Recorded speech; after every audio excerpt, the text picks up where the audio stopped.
I am Anita Singh, Professor of English in Cambridge Institute of Technology. Welcome to online classes. Today we'll learn about analogies. We'll learn about analogies. So, first to begin with, we will learn the comparison between one and another. So, what is analogies means? It's nothing but it is the comparison between one thing and another. In general, when we draw an analogy between two things, we suggest that we are trying to bring out something similarly. So here, analogies means what we do. Usually, we try to bring the similarities of the two. We are trying to bring the similarity among the two different words. Okay, this is called as analogy. And for example, analogies have been often drawn between the functioning of human brain and the operating system of a computer. See, they are bringing out the similarities here. First example, they are comparing the function of a human brain to the operating system of a computer. In this way, they bring similarities in analogy. Analogy is nothing but we are drawing similarity between one word and the another. The second example is the files of a computer system and the thoughts in our brain. Usually it is compared how the files of a computer system and the thoughts in our brain means they are getting two similarities there. So why we need analogies? Analogies are usually used in from 8th, 9th, 10th itself. You have come across all these years. Even in a high school, you also have come across, but this is little depth which you are going to know. So why analogies? Drawing analogies between things helps us develop logical thinking and also enhances our ability to present ourselves with precision. Analogy questions form an important segment in a large number of competitive exams across the world.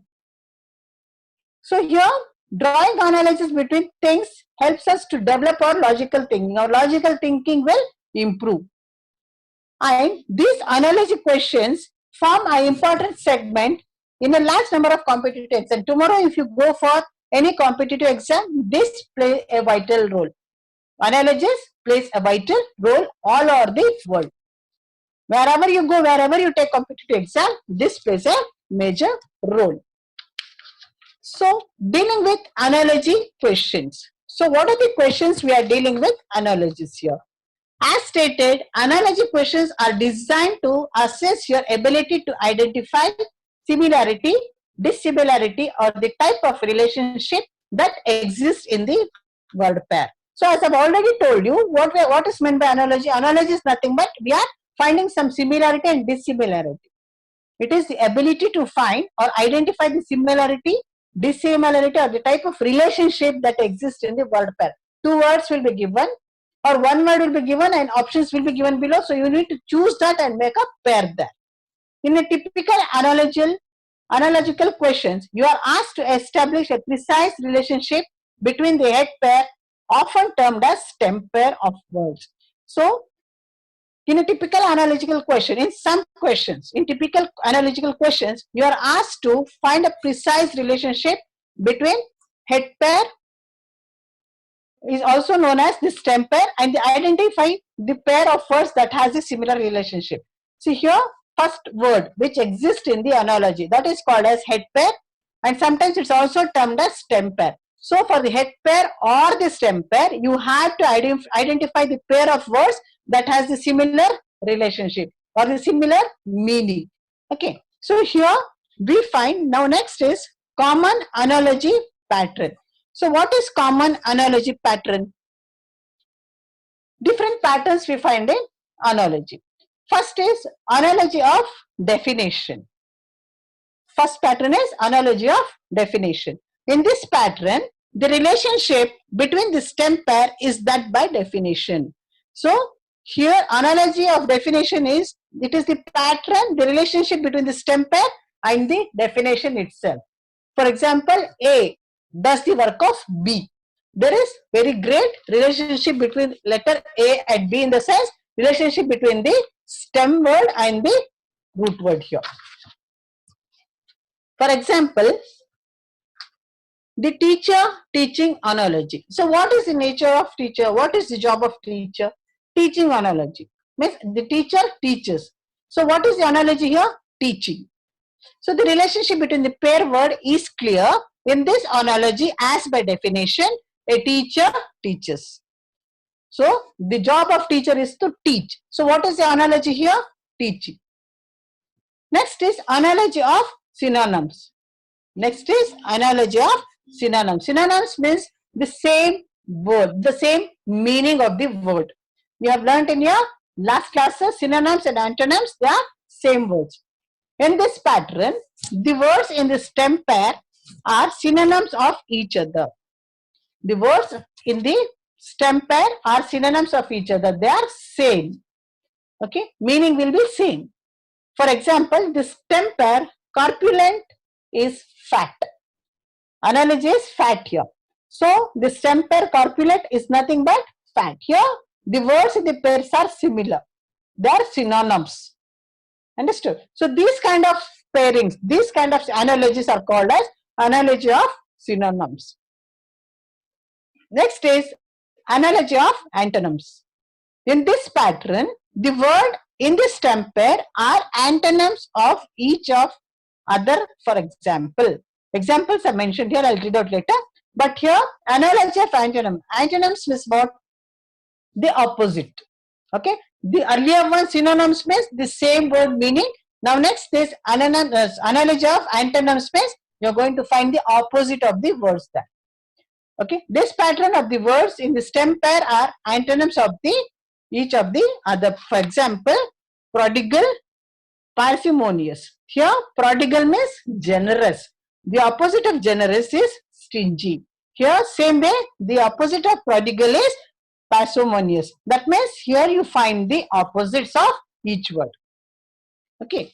So next is, in this way we find different patterns of analogy. Next pattern of analogy is analogy of function. In this pattern, one word in the group pair describes the function of the other. So this analogy of function means it describes the function of other. So stem word will be same, and the remaining word, the other word, the relation word will defines its job or the nature. Okay. Example, laboratory. So in laboratory, what is done in the laboratory? What we'll do in the laboratory? We find experiments or we do experiments here. That means analogy of function. So what is done, it's going to mention here. Next is analogy of the pair and the whole. Here in this pattern, one word happens to be a part of the whole that the other word is the stem pair represents. So here the first word will be the first head pair, will be the singular or the solo or unique or only one. The remaining, your relation will be the whole of it. For example, the stem pair book is library. One word in the stem pair represents book is one word, and the other word library is the whole. So one word is book and the other word library is the whole. Means book means only one. Library means we find various books, different kinds of books in the library. That means this is analogy of the part and the whole. Part means a little, a bit. Then whole means more than this. Okay, more than the part. Next is analogy of the work and the workplace. So what is this analogy of the work and workplace? In this pattern, the words in the stem pair specify who works where.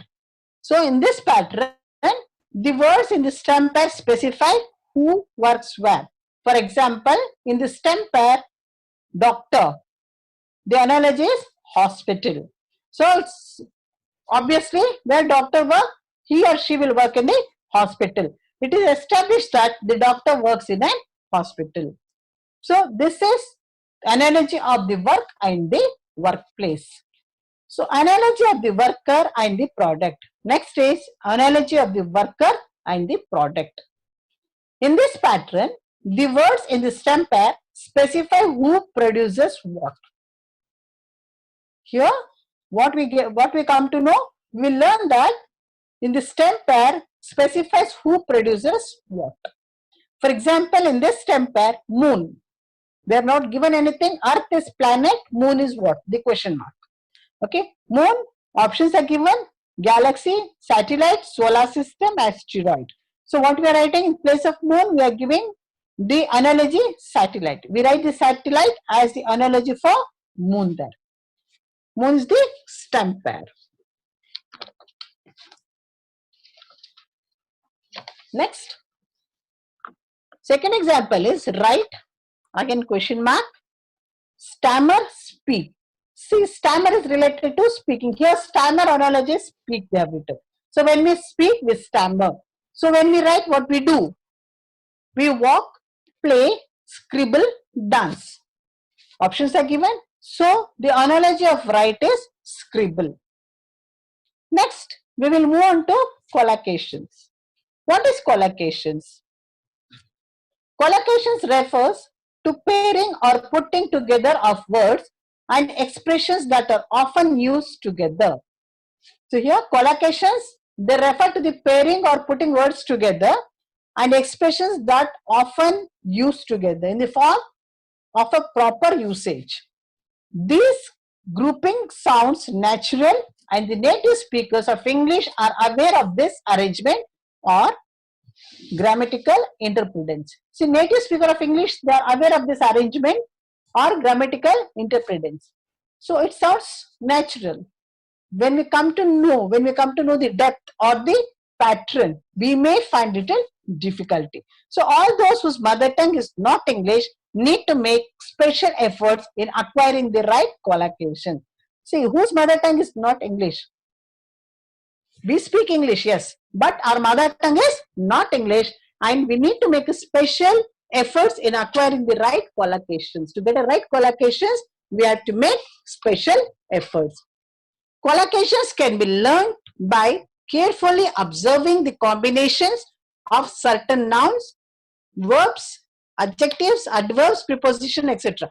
As a whole, what I want to say is collocations can be learned by observing the grammar and the grammatical point carefully and by observing the combination of the words, combination of parts of speech properly. Then you can find a proper collocations. And collocation is nothing but it is a form of sentences or a group of words. So here are some examples: incorrect usage and correct usage. Mothers usually have a kind corner for their sons. So this is not the proper usage. It's incorrect. Instead, we can say mothers usually have a soft corner for their sons. This is the correct usage. We don't say that mother have a kind corner. This is wrong usage. You're not supposed to use this. Again, in second point is incorrect usage. People buy new things on Diwali as it is considered to be a pious occasion. This is also wrong. So what we are using, we are writing in the correct usage. People buy new things on Diwali as it is considered to be an auspicious occasion. Okay. Next, incorrect usage. The burning heat of a summer failed to discourage the child from venturing out in the street. This is not the proper usage. Why? Because the burning heat of the summer. We don't use the word burning heat here. Burning heat of the summer, no. Instead of that, what we are using, the correct usage is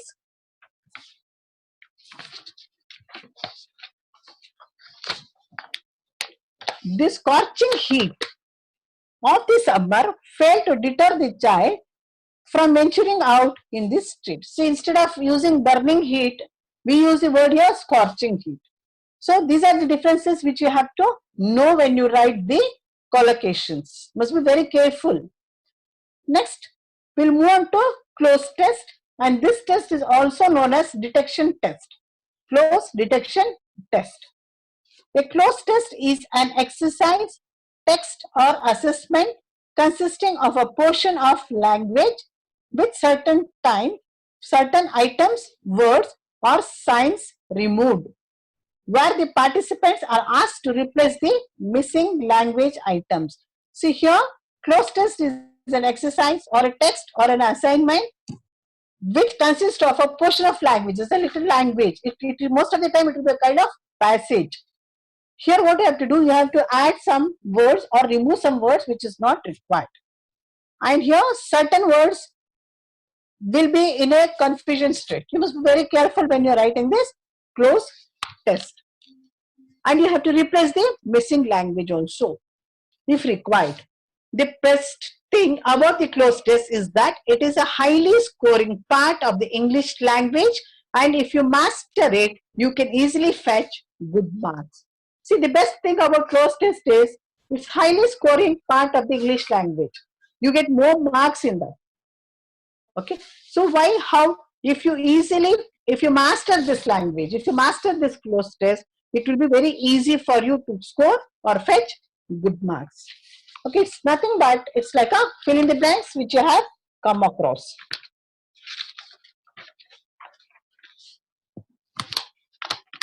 Tips to handle cloze test. How to handle cloze test? Read thoroughly. Read the passage thoroughly to get an idea of the passage. Link the sentences together. Always remember it is a passage, so the sentences are linked to one another. First point is read thoroughly.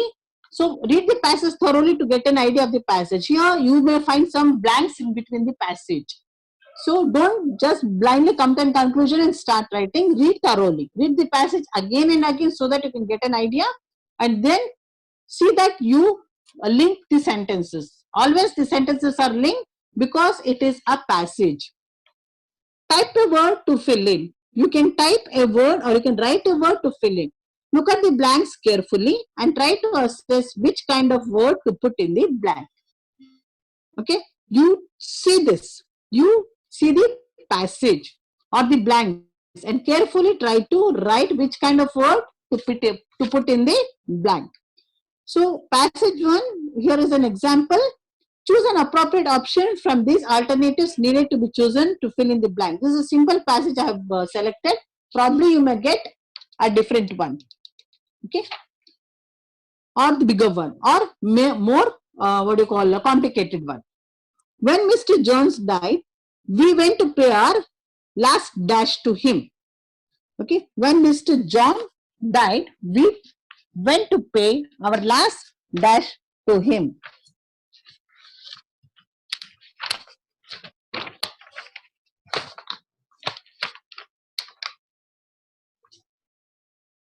The dash house, that's all.